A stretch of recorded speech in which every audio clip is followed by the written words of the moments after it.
Hello students, welcome to this lecture on understanding the concept of minority. The idea of minority is central to modern constitutional democracies because it defines how diversity survives within equality. Every society has groups differing in language, religion or ethnicity from the majority. When these groups lack political or economic power, they risk exclusion. Studying minority rights help us understand how nations protect pluralism while maintaining unity. In India, the concept became significant during the freedom struggle when leaders debated how to safeguard cultural groups without dividing the nation. Minority rights act as checks on a majority power, and at the same time, it also creates a sense of belongingness and of course a sense of harmony and coexistence amongst the various communities. It ensures equal participation in political and social life and thereby creating a feeling of nationalism. The United Nations treats minority protection as human rights issue essential to peace and stability. India's constitution reflects this philosophy through guarantees of religious freedom, language rights and educational autonomy. Recognizing minorities is therefore not about separation but about inclusion. It enables communities to preserve identity, language and belief while sharing equal citizenship. Understanding the concept of minority provides the foundation for later discussion on constitutional provisions, personal laws and the debate on uniformity versus diversity, and diversity to what extent is now a heated topic of debate. The word minority generally refers to a group smaller in number than the rest of the population and which is different in religion, language or culture. However, numbers alone do not explain minority status. The key element nowadays is lack of dominance, powerlessness, which is now the accepted definition or part of the definition of minorities. Parsis often do not call them minority because of their educational and economic dominance. This is a community which is very fastly perishing, declining in number because it doesn't believe in proselytization. Despite its very small number, they do not consider themselves as a minority because they are economically very sound. One of the most successful economic or successful entrepreneurs or business class is from the Parsis, and also they in most of the situation excel well in every field. Same is the case with Jews in America who are controlling the corridors of power despite being a very small number in the United States of America. So, the key element is the lack of dominance. International scholars describe a minority as any non-dominant group whose members wish to preserve their distinct identity. This includes the idea of solidarity against assimilation and a sense of belonging amongst numbers. In India, the constitution does not define the term, leaving interpretation to courts and commissions. The Supreme Court clarified that minorities are to be identified at the state level because India's federal system means a community may be a majority in one region and a minority in another region. Unfortunately, the Hindi speaking in Tamil Nadu or a Pandit in Kashmir are not acknowledged as a minority in most of the situations. This flexible approach, though the court has clarified that minorities are to be identified at the state level, this flexible approach prevents uniform labeling and respects regional diversity. Minorities may thus be religious, linguistic or cultural depending on the context. The concept implies protection for weaker section in a democracy, not privilege. Recognizing minority status ensures equality by safeguarding distinct traditions and preventing domination by numerical majority.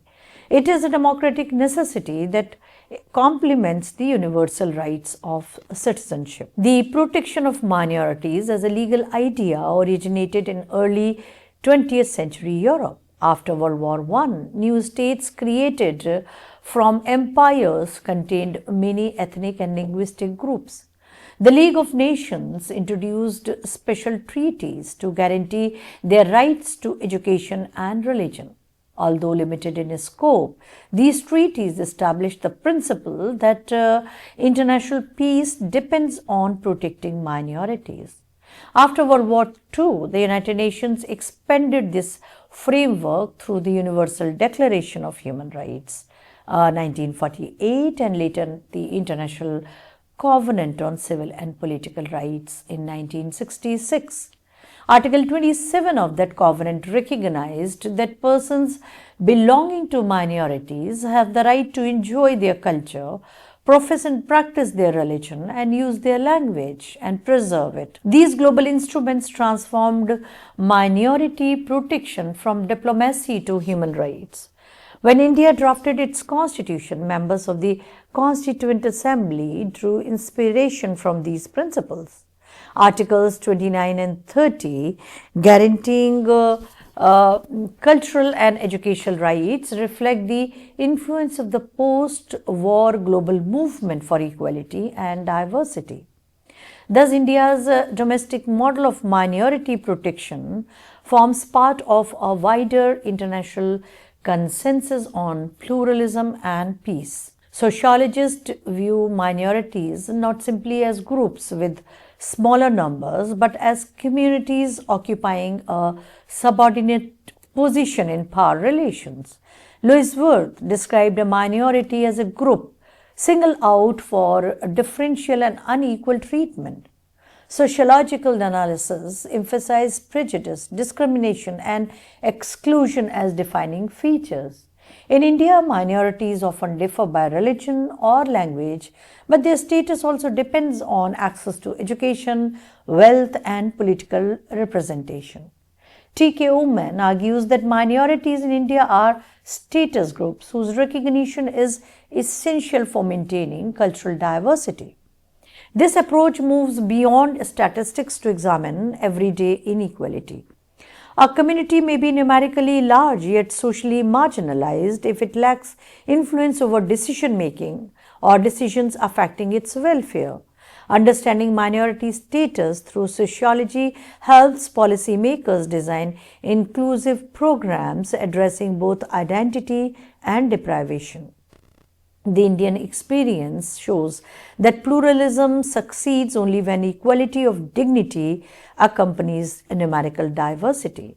Hence, sociological insight strengthens legal protection by explaining why some groups remain vulnerable despite constitutional guarantees. Religious minorities form a vital part of India's demographic and cultural landscape. The National Commission for Minorities recognizes Muslims, Christians, Sikhs, Buddhists, Parsis, and Jains as minority communities under a 1993 notification. Together, they constitute nearly 1/5 of the population. India's long history of coexistence amongst religions, from Buddhism and Islam to Christianity and Zoroastrianism, has shaped a multi-faith society. Multiculturalism has never been an official policy of the government, but we have learned to grow with it. We have always lived in a multicultural setup. There was no requirement of state as such. The society in itself welcomed all sorts of diversity, and the credit, of course, goes to the Sanatan values that welcome diversity and that cherish diversity, debate, and differences. And also because there's no concept of proselytization in Sanatan Dharma, as discussed in detail while dealing with Indian secularism. One may say that multiculturalism has largely been because of the Sanatan values of this country. The Constitution guarantees freedom of conscience and the right to profess, practice, and propagate religion.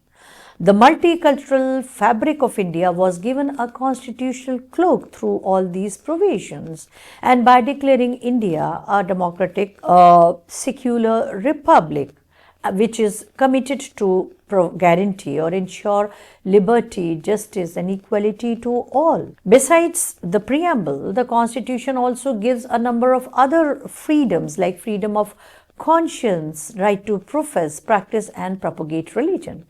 It also allows every group or to manage its own religious institutions. Courts have repeatedly affirmed that genuine religious practices are protected unless they threaten public order, morality, or health. But then the genuine religious practices means the essential religious practices of any religion, not every practice.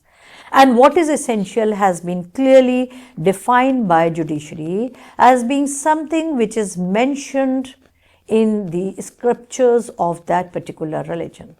Anything which is not mentioned there as essential will not be counted as something essential by the court. So courts have repeatedly affirmed that only essential religious practices are protected, and that too unless they threaten public order, morality, or health. And if they do so, or if required for any secular, reformist, or economic activity, the state may any time limit the freedom of religion for maintaining secular fabric of the country, or for social reformation, or for any kind of economic activity. So religious minorities have established thousands of educational and charitable institutions that contribute to national development. Yet social discrimination and political underrepresentation persist in some areas. Protecting religious freedom is therefore both a moral and constitutional obligation, but with restrictions. India's model does not privilege any faith.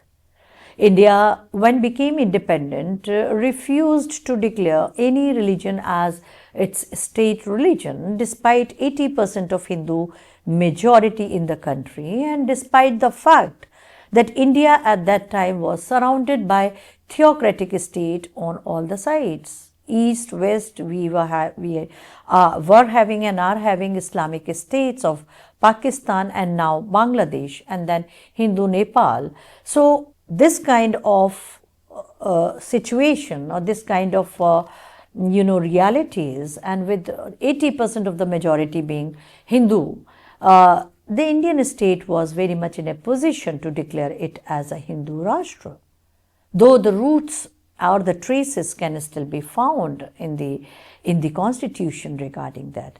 But India preferred not to declare any religion as the state religion. So India's model does not privilege any faith.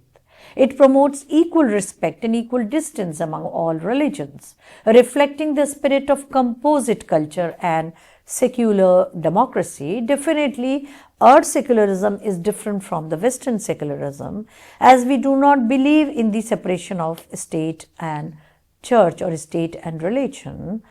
No strict watertight compartmentalization. Language has always been a marker of identity in India. When states were reorganized in 1956 on linguistic lines, new minorities emerged within each state. A linguistic minority is any group whose mother tongue differs from the official language of that state.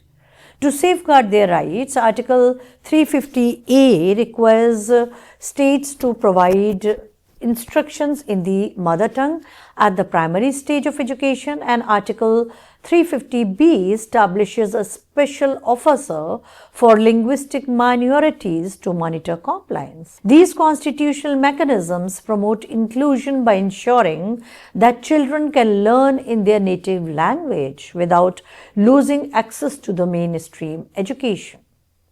Judicial decisions such as the Bombay Education Society case have upheld the right of minorities to establish schools in their language of choice. Linguistic pluralism enriches national unity by making it participatory rather than uniform.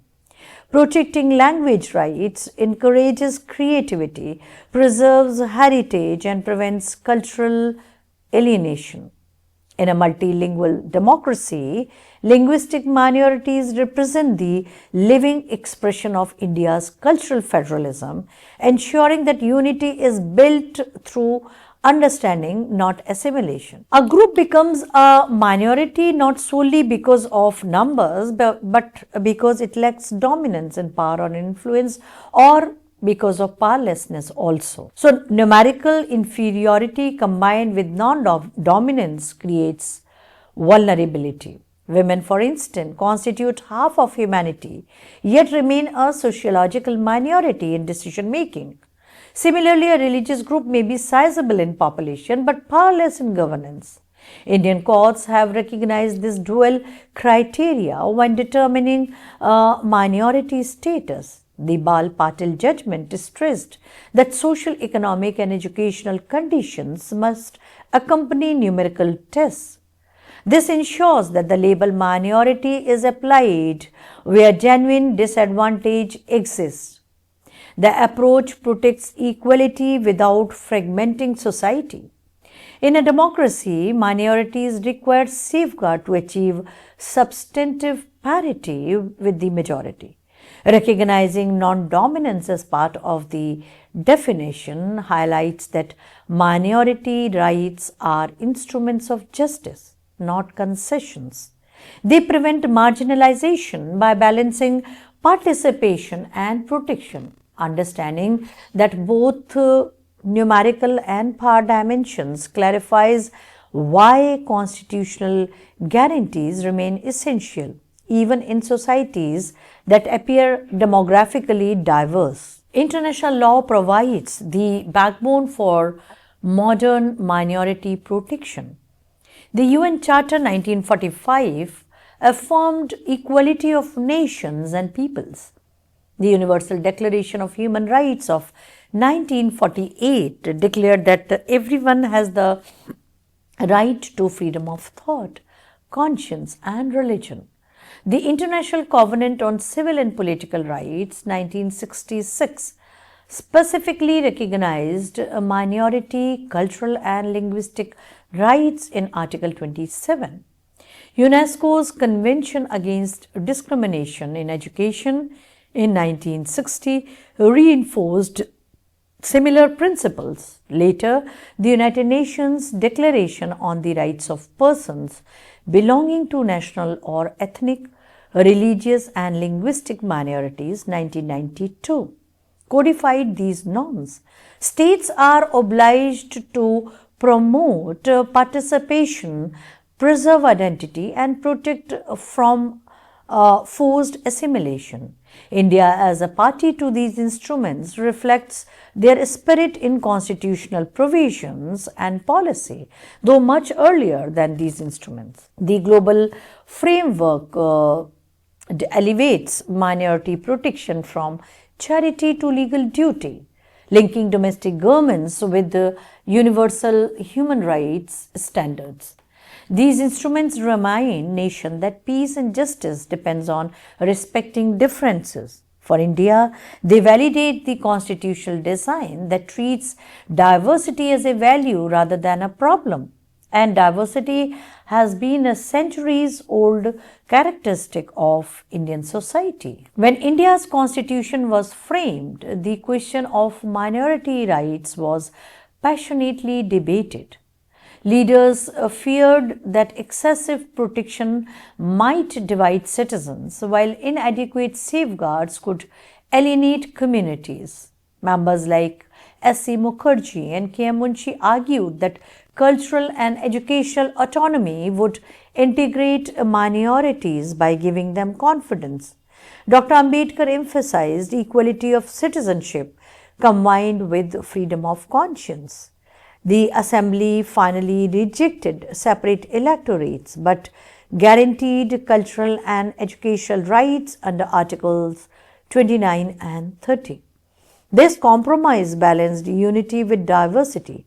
It recognized that minorities should have space to preserve identity without undermining national cohesion.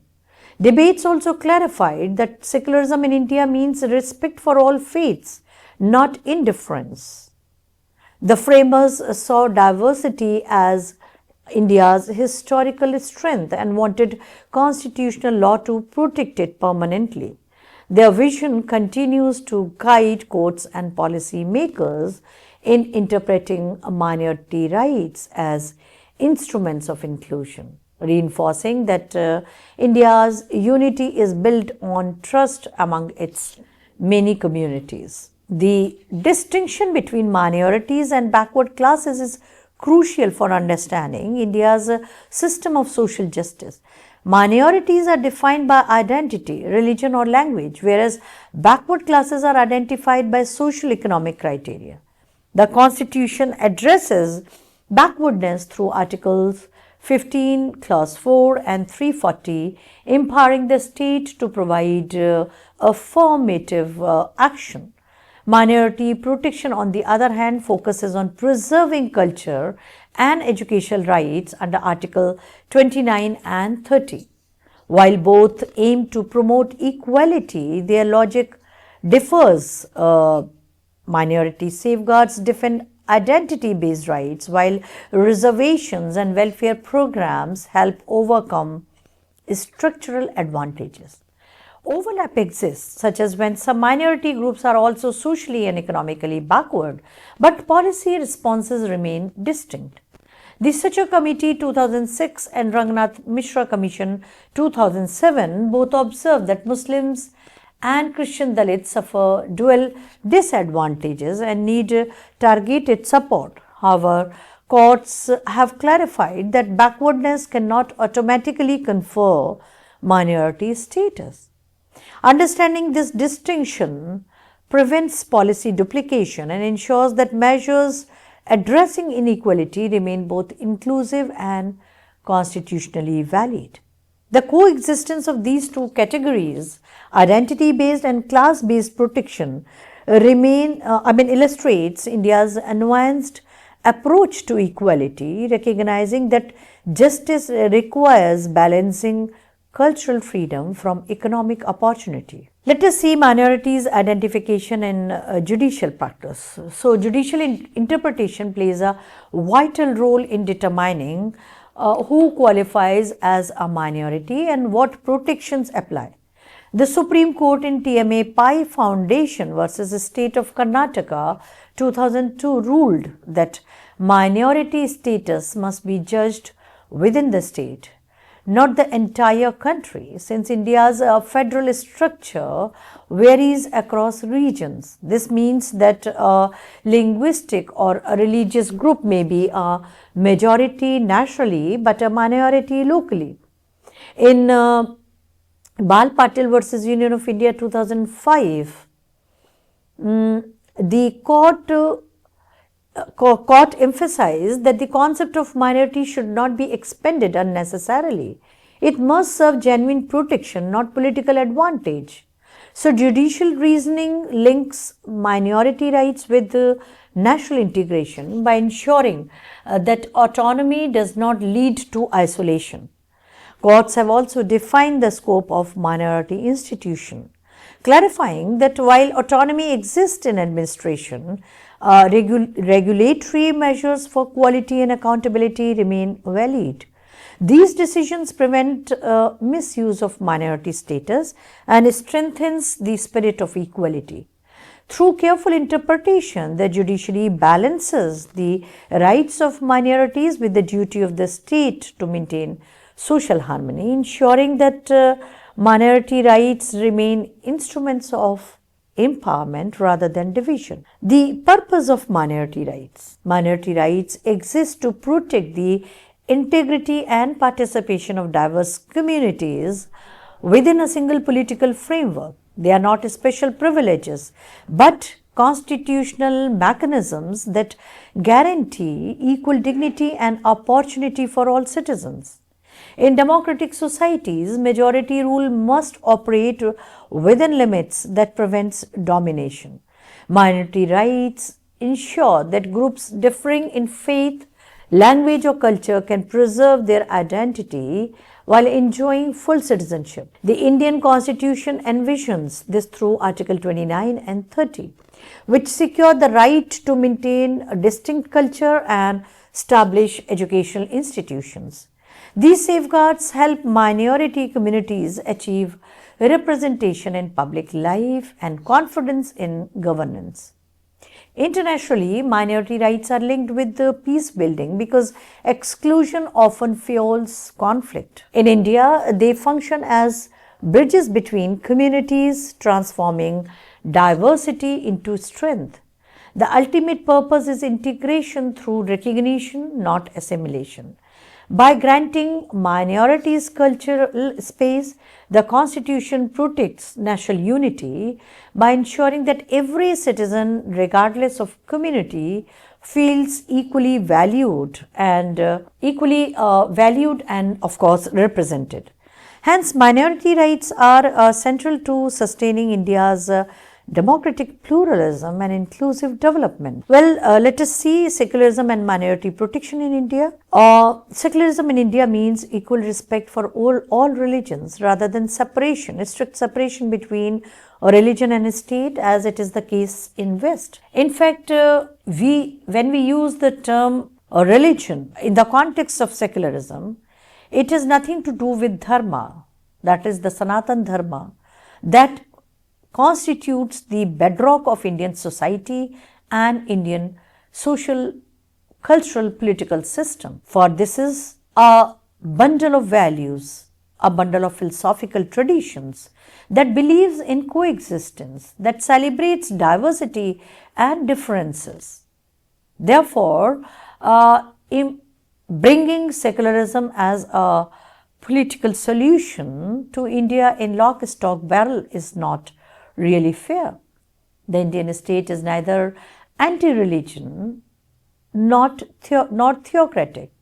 It is irreligious in most of the normal situations, but may intervene as and when required for secular social reformation and economic activities. So, normally it maintains the principle of neutrality. This concept, rooted in the freedom struggle, assures minorities that their faiths will be protected without state interference. Landmark judgments such as S.R. Bomai versus Union of India of 1994 and Aruna Roy versus Union of India 2002 reaffirmed that secularism is part of the Constitution's basic structure. Minority rights thus operate within a secular framework that guarantees both equality and freedom of conscience. The state can regulate religious practices when necessary for reform or public welfare, but cannot discriminate in doing so. This balanced approach encourages unity in diversity.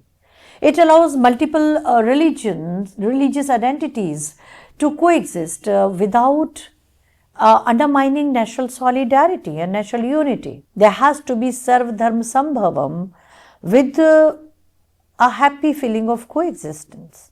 Indian secularism differs totally from Western models because India integrates moral values from all traditions while maintaining state impartiality, but state is not totally cut from the religious activities, because a religion determines the totality of life in not only in India but in South Asia, and therefore we can never bring about a total separation of religion from politics or public sphere. Our day-to-day life, our political decisions, our social cultural relations are all largely determined by religion, and therefore state intervention many times is very, very essential for social good, for public good, for secular activity, for maintaining equality, for maintaining and protecting universal human rights. Many times the freedom of religion has to be limited or subordinated to greater values of equality. So you see that through an inclusive model, minority protection is one of the pillars of secular democracy in India, ensuring that diversity is governed by justice and equality rather than fear or favoritism. Well, political representation and participation. Yes, political participation gives everyone a sense of belongingness and a voice in decision making. The framers of the constitution rejected separate electorates, choosing instead universal adult franchise to promote common citizenship. Minorities therefore share equal voting rights and can contest elections like any other citizen. However, underrepresentation in legislature and civil services has become a public debate, an issue of public debate, wherein the minorities take refuge in the reports like such a committee's report, finding themselves to be in very vulnerable situation. You see, to bridge this gap, the government introduced programs such as the Prime Minister's 15-point program for minority welfare, emphasizing education, skill development and employment. Political representation does not mean that people belonging to each community should be there in the PMO, or they be the part of cabinet or the council of minister. But a representative of a particular constituency wins the election not because he got the votes only of the majority community, but also of the minorities living in that particular area. So when Prime Minister of the country is the Prime Minister not only of the majority, of everyone, whether they have voted for the Prime Minister or not. Once the Prime Minister is in the office of the Prime Minister, once an individual is in the office of the Prime Minister, that means he is representing the entire country. And therefore, we should come out of this narrow interpretation or perspective that a physical representative should be present in the legislature to represent a particular community. Nevertheless, political welfare, political inclusion, though it strengthens democracy, but it doesn't always mean an equal representation of people belonging to a particular community. But it means that the government has to work in an inclusive manner. The policies, the welfare schemes of the government should be all inclusive. Then only we can call democracy inclusive. The decision should be such which brings about the welfare of the entire country without any kind of perceived discrimination on the part of any community. Now, discrimination can be perceived or it can be real, it depends. Well, minority participation through mainstream parties and local bodies is as important, and it promotes integration rather than isolation. It also encourages accountability and trust between the state and the communities. So, when a local representative is going back to his or her constituency, he is approaching each and every voter, whether it's a Hindu voter or a Muslim voter or a Christian voter, and he is representing the entire constituency. This is the beauty of democracy. Real empowerment occurs not through quotas, but through effective engagement in public life and through egalitarian governance that gives a sense of belongingness and that brings about development of each and every individual belonging to any community. When minorities participate actively, they influence policy, challenge stereotypes and contribute to nation building. Thus, political representation transforms equality from a legal promise into a living democratic reality, but political representation should not be interpreted very narrowly as mere the physical presence of a person belonging to that particular community. Cultural pluralism celebrates the coexistence of multiple identities within one nation. It differs from mere tolerance because it values diversity as a creative force. India's civilization has long embodied this idea. From ancient Buddhist and Jain traditions to Islamic, Christian and Sikh contributions, they all are based on the Sanatan values of diversity, Sanatan values that cherish diversity, respect differences and diversity. The Constitution institutionalizes Sanatan pluralism by protecting language, religion, and cultural expression. Educational rights under Article 30 and linguistic safeguards under Article 350A promote this spirit. Cultural pluralism supports national integration by fostering mutual respect among groups and a sense of security and a sense of belongingness.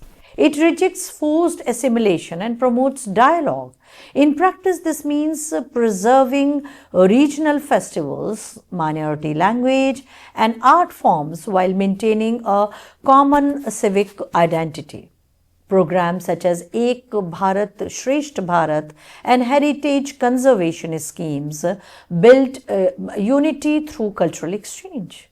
Pluralism makes democracy resilient because it converts diversity into shared pride.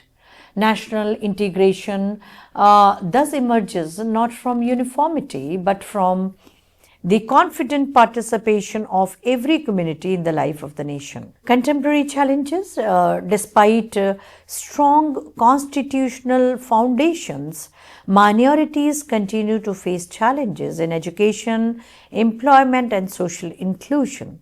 Reports from Niti Aayog and international organizations reveal persistent gaps in literacy and access to healthcare among some communities.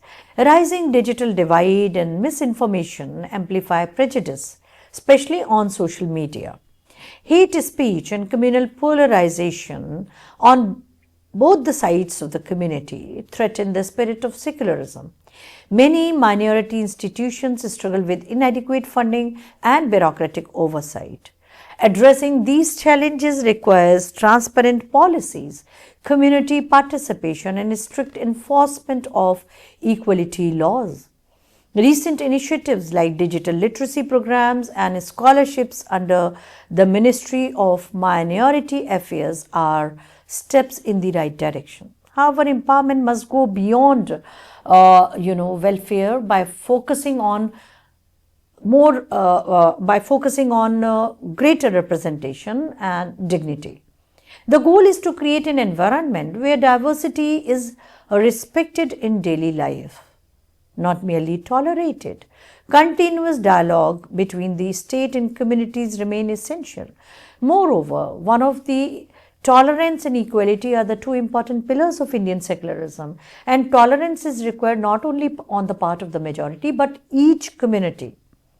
Overcoming these challenges will determine whether India's constitutional promise of equality becomes a lived reality for all minorities. The concept of minority in India has evolved from a demographic label to a cornerstone of democratic justice. It reflects the nation's commitment to balance identity with equality.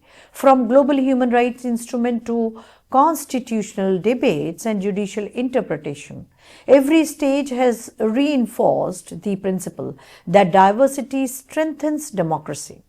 Minority rights protect culture, language, and belief while promoting participation and integration. They are neither concessions nor privileges but essential conditions of fair governance.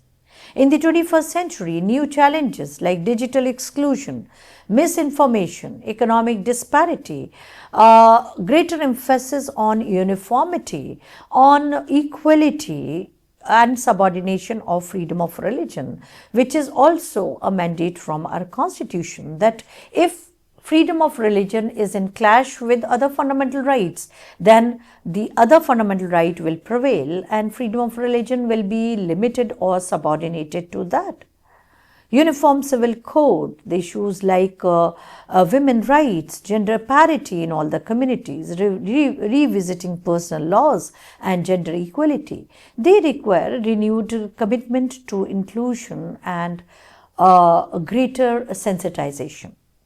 India's pluralism will remain its strength if every community feels secure, respected and represented. Understanding the concept of minorities is thus not merely academic, it is fundamental to preserving constitutional morality and national unity. The future of democracy depends on nurturing equality amid diversity. So protecting minority right and a development of each and every section of the society is essential for sustaining India's vision of justice, liberty and fraternity for all citizens. Thank you.